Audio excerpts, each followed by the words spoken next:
Salut tout le monde, c'est Chris. Le jour est enfin arrivé où on va parler de la série The Idol. Je viens juste de la finir. En même temps, il n'y avait que 5 épisodes qui durent en moyenne 55 minutes, 1 heure chacun.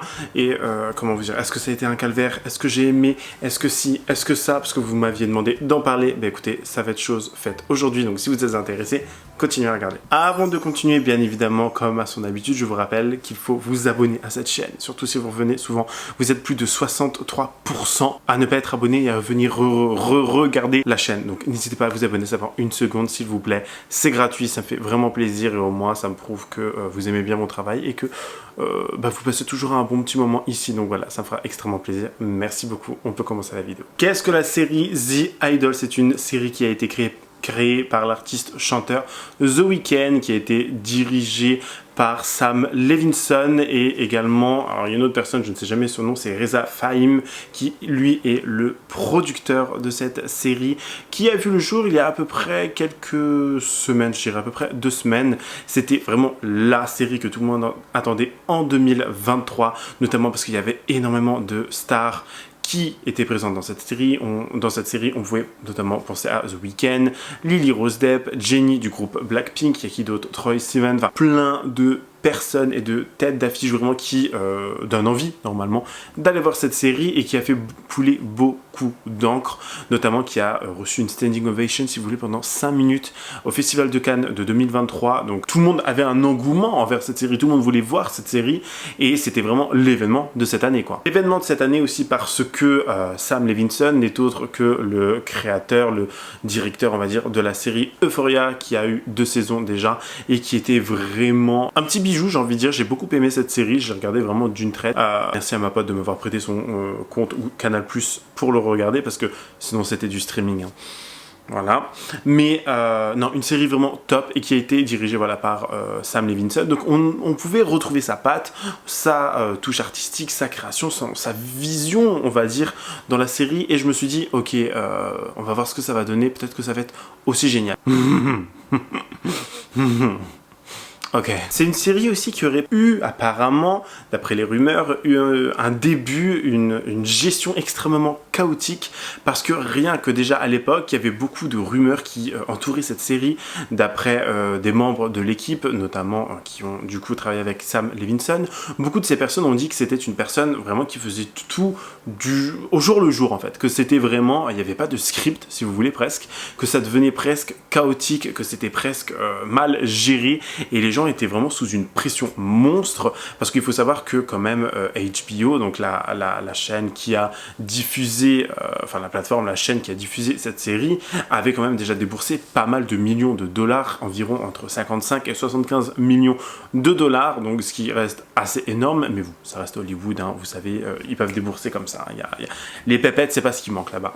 Donc déjà, rien que les rumeurs à l'époque, ça laissait présager rien de forcément très très bon. On va rapidement faire un petit rappel aussi de ce qu'est cette série, qu'est-ce que raconte The Idol. On va suivre Lily Rose Depp qui joue le personnage de Jocelyn, une jeune pop star, voilà, qui est en mini dépression, en dépression, ne sait pas trop, qui vraiment va changer d'émotion tout au long de la série, qui va vraiment avoir une ribambelle, j'ai envie de dire, d'émotions, qui va se lier d'amour et professionnellement à Tedros, qui est notamment joué par The Weeknd, et qui lui va avoir un pouvoir sur elle, une relation vraiment toxique sur elle, et ça va être un peu le fuis-moi, je te suis, et ça va vraiment être le bourreau avec sa victime.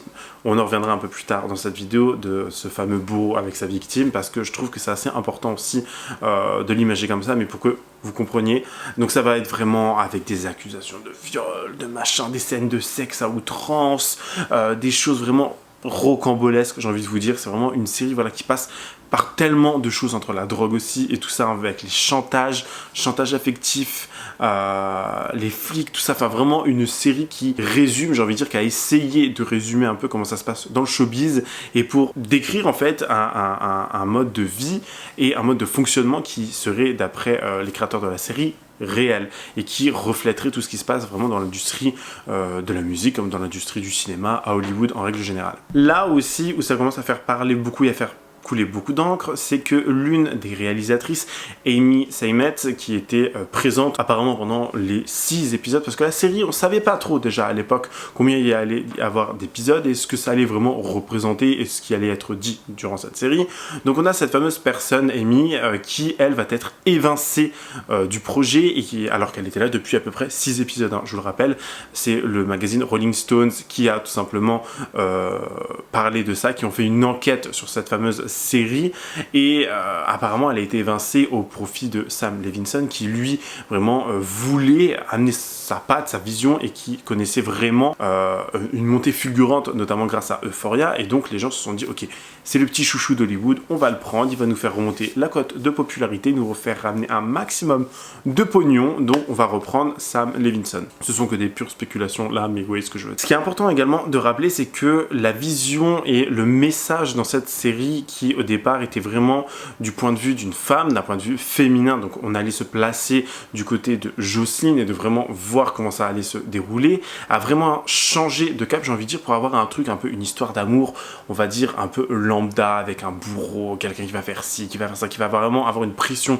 sur cette jeune fille, qui va la forcer à faire des choses, à faire ci, à faire ça. Enfin, on a une vision un peu plus, on va dire, générale dans cette série où, voilà, le point de vue féminin a été évincé pour ramener un truc un peu plus lambda, si vous voulez. Il y a notamment énormément de scènes qui n'ont pas été tournées, notamment celle où Lily Rose Depp se voyait, comment dire, être violentée par Tedros, donc le personnage de The Weeknd, où il allait la violer, où il allait faire plein de choses, on va dire, dégradantes sur elle, où il lui faisait subir des choses dégradantes. Donc il y a beaucoup de scènes déjà qui, je trouve, n'ont pas été mises et qui n'ont pas été filmées. Et apparemment, beaucoup de membres de l'équipe ont également relayé des informations disant que voilà, tout ce que Sam Levinson venait apporter et venait faire, c'était vraiment le chaos le plus total.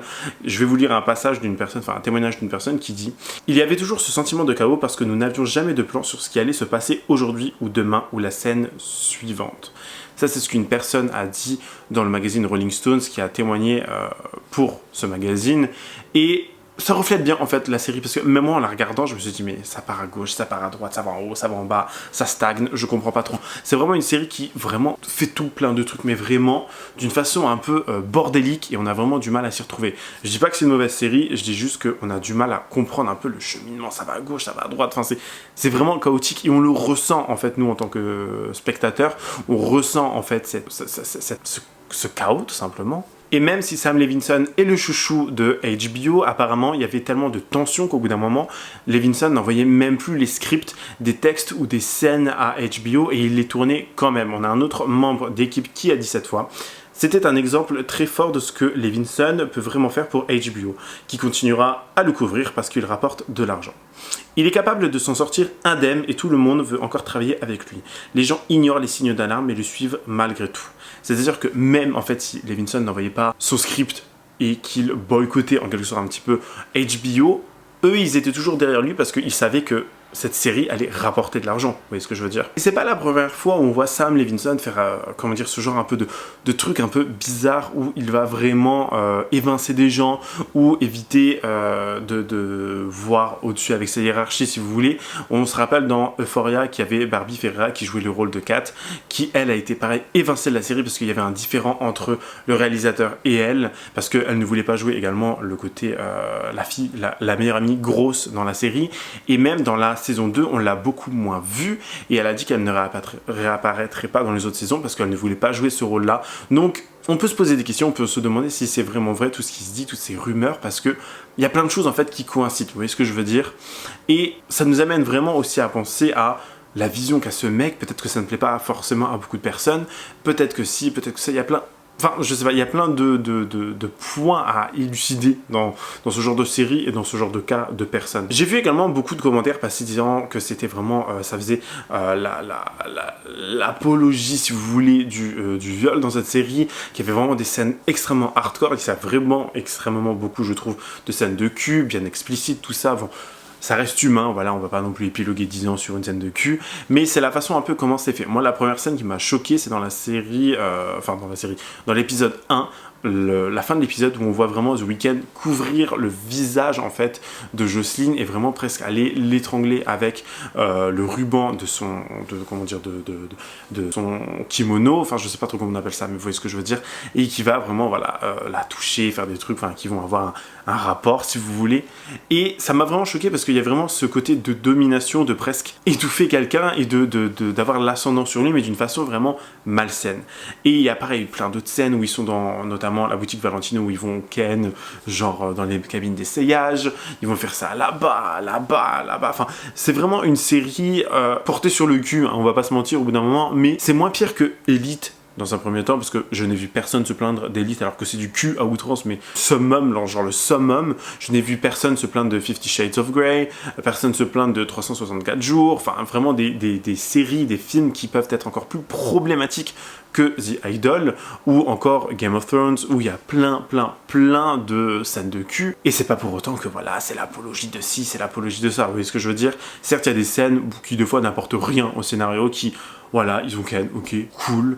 C'était un peu là pour ajouter des minutes, un petit peu là pour rallonger le film, si vous voulez, ou rallonger la série, mais ça n'apporte rien au scénario, c'est vraiment plat, et c'est vraiment, je pense aussi, maintenant que j'en parle, je réalise que peut-être aussi c'est des scènes qui sont mises d'une façon assez sombre, c'est-à-dire encore une fois avec le comportement de The Weeknd, avec cette histoire de mettre le kimono sur la tête, à moitié le serrer, de l'étrangler et tout. C'est peut-être pour aussi montrer que lui, il va avoir un ascendant sur le personnage de Jocelyn et qu'il veut vraiment montrer que c'est lui le mec dominant, le dominateur dans cette série, vous voyez ce que je veux dire?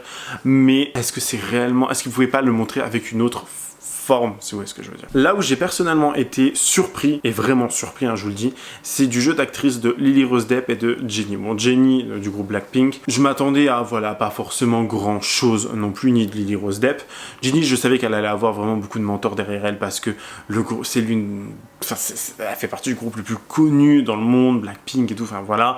Elle, Lily Rose Depp, voilà, Nepo Baby, j'ai déjà fait une vidéo sur elle, je vous la mettrai en barre d'infos si vous voulez la voir. Donc, un peu comme si elle avait déjà eu la bouche en argent, enfin la cuir en argent dans la bouche dès la naissance et qu'elle avait eu tout. Là, mais j'ai vraiment été surpris parce que on a vu vraiment un jeu d'actrice un peu qui est passé par toutes les émotions. C'était un peu bordélique, hein, on va pas se mentir, mais elle jouait assez bien. J'ai l'impression que c'était assez naturel comment elle amenait les choses, comment elle parlait, comment elle jouait, comment elle agissait. C'était assez naturel et j'ai vraiment été surpris. Hein. En plus, ça reste une belle femme, très jolie et tout. Ça reste voilà un jeu d'acteur qui ma foi n'est pas trop mal. Après voilà, je suis pas scénariste, je fais pas partie d'une agence ou quoi aux caisses, donc je ne sais pas forcément comment sont jugés ce genre de personnes et comment sont jugés leur jeu d'acteur ou d'actrice, mais pour moi c'était vraiment convenable et c'est vraiment elle, Lily Rose Depp et Jennie qui ont porter la série, même si on a vu Jennie que très peu, vous voyez ce que je veux dire, entre l'alchimie qu'il y avait un peu entre les deux, le côté un peu betrayal, en mode genre Jennie elle va un peu foutre un coup de couteau dans le dos à Jocelyn et tout, enfin vraiment une relation voilà assez tumultueuse, une relation assez chaotique encore une fois, mais qui est assez représentative, j'ai envie de dire, de la société actuelle dans laquelle on vit. Là où par contre je ne suis pas très surpris et pas forcément très content, c'est le jeu d'acteur de The Weeknd qui était pas, ma foi, extrêmement bien, qui restait assez plat, assez monotone. C'était pas, enfin j'étais pas waouh quand je regardais la série, j'ai regardé en VO sous-titré français et j'ai pas trouvé le jeu d'acteur mind-blowing. Je me suis pas dit waouh c'est génial, wouh. Enfin je vivais pas quand je le voyais à l'écran, je me dis qu'est-ce qu'il va faire, qu'est-ce que ça. Il y avait quand même une aura assez despotique, une aura assez problématique entourant ce mec, j'ai envie de dire, le personnage bien évidemment. Et je me demandais ce qu'il allait faire, mais quand il ouvrait la bouche, c'était pas forcément bon, je trouve, mais bon. Après, il y a la mise en scène qui est extrêmement bien aussi, je trouve. Le jeu de lumière qui, lui aussi, est extrêmement bien. On passe vraiment à des nuances de rouge, avec des néons, avec des... Vraiment, on passe par toutes les cases et je trouve ça assez intéressant, vraiment, de cette vision, en fait, dans cette série. C'était vraiment assez intéressant, je trouve. Là où j'ai envie vraiment de spoiler un petit peu et maintenant de vous donner mon avis un peu plus global sur qui est le réel méchant, qui est la réelle victime dans cette histoire, je trouve que on va penser que Jocelyn qui est voilà, en dépression parce que sa mère vient de décéder il y a environ 1 an, mais que sa mère avait une relation toxique avec elle, c'est-à-dire qu'elle battait sa fille.